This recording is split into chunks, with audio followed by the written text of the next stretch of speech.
சகரியா அதிகாரம் 14. இதோ, கர்த்தருடைய நாள் வருகிறது. உன்னில் கொள்ளையானது உன் நடுவிலே பங்கிடப்படும். எருசலேமுக்கு விரோதமாக யுத்தம் பண்ண சகல ஜாதிகளையும் கூட்டுவேன். நகரம் பிடிக்கப்படும், வீடுகள் கொள்ளையாகும், ஸ்திரீகள் அவமானப்படுவார்கள். நகரத்தாரில் பாதி மனுஷர் சிறைப்பட்டு போவார்கள். மீதியான ஜனமோ நகரத்தை விட்டு அறுப்புண்டு போவதில்லை. கர்த்தர் புறப்பட்டு யுத்த நாளிலே போராடுவது போல் அந்த ஜாதிகளோடே போராடுவார். அந்நாளிலே அவருடைய பாதங்கள் கிழக்கே எருசலேமுக்கு எதிரே இருக்கிற ஒலிவ மலையின் மேல் நிற்கும். அப்பொழுது மகா பெரிய பள்ளத்தாக்கு உண்டாகும்படி ஒலிவ மலை தன் நடு மையத்திலே கிழக்கு மேற்காய் எதிராக பிளந்து போம். அதனாலே ஒரு பாதி வடபக்கத்திலும் ஒரு பாதி தென் பக்கத்திலும் சாயும். அப்பொழுது என் மலைகளின் பள்ளத்தாக்கு வழியாய் ஓடி போவீர்கள். மலைகளின் பள்ளத்தாக்கு ஆத்சால் மட்டும் போகும். நீங்கள் யூதாவின் ராஜாவாகிய உசியாவின் நாட்களில் பூமி அதிர்ச்சிக்கு தப்பி ஓடிப்போனது போல் ஓடிப்போவீர்கள். என் தேவனாகிய கர்த்தர் வருவார். தேவரீரோடே எல்லா பரிசுத்தவான்களும் வருவார்கள். அந்நாளில் வெளிச்சம் இல்லாமல் ஒருவேளை பிரகாசமும் ஒருவேளை மப்புமாயிருக்கும் ஒரு நாள் உண்டு. அது கர்த்தருக்கு தெரிந்தது. அது பகலும் அல்ல, இரவும் அல்ல. ஆனாலும் சாயங்காலத்திலே வெளிச்சம் உண்டாகும்.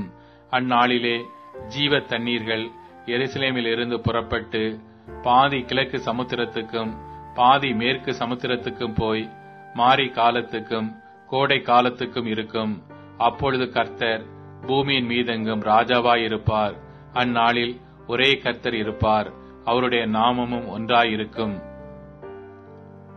தேசமெல்லாம் கேபா தொடங்கி எருசலேமுக்கு தெற்கே இருக்கிற ரிமோன் வரைக்கும் சம பூமியாக திருத்தப்படும்.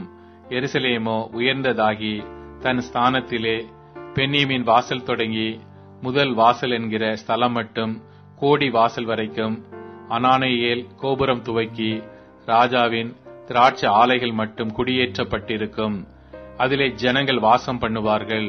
இனி சங்கரிப்பில்லாமல் எருசலேம் சுகமாய் தங்கியிருக்கும். எருசலேமுக்கு விரோதமாக யுத்தம் பண்ணின எல்லா ஜனங்களையும் கர்த்தர் வாதிக்கும் வாதையாவது, அவர்கள் காலூன்றி நிற்கையிலும் அவர்களுடைய சதை அழிந்து போகும். அவர்கள் கண்கள் தங்கள் குழிகளிலே கெட்டு போகும். அவர்கள் நாவு அவர்கள் வாயிலே அழுகி போகும். அந்நாளிலே கர்த்தரால் பெரிய கலக்கம் அவர்களுக்குள் உண்டாகும். அவனவன் தன் தன் அயலானனின் கையை பிடிப்பான். அவனவனுடைய கை அவனவன் அயலானுடைய கைக்கு விரோதமாக எழும்பும். யூதாவும் எருசலேமிலே யுத்தம் பண்ணும்.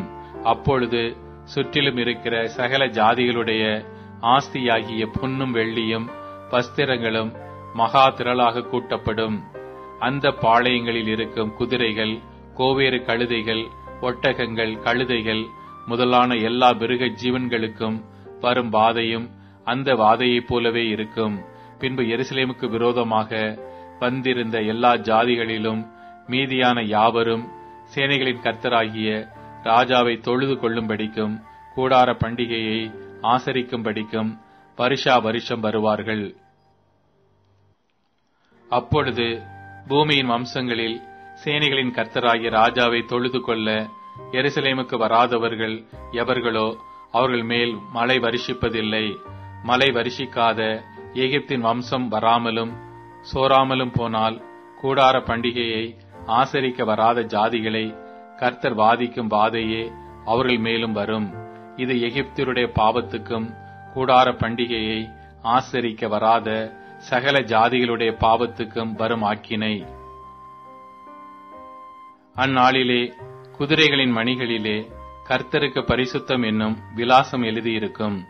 கர்த்தருடைய ஆலயத்திலுள்ள பானைகள் பலிபீடத்துக்கு முன்பாக இருக்கிற பாத்திரங்களைப் போல் இருக்கும். அப்பொழுது எருசலேமிலும் யூதாவிலும் உள்ள எல்லா பானைகளும் சேனைகளின் கர்த்தருக்கு பரிசுத்தமாயிருக்கும். பலியிடுகிற யாவரும் வந்து அவைகளில் எடுத்து அவைகளில் சமைப்பார்கள். அந்நாள் முதல் சேனைகளுடைய கர்த்தரின் ஆலயத்திலே யாதொரு கானானியனும் இருப்பதில்லை.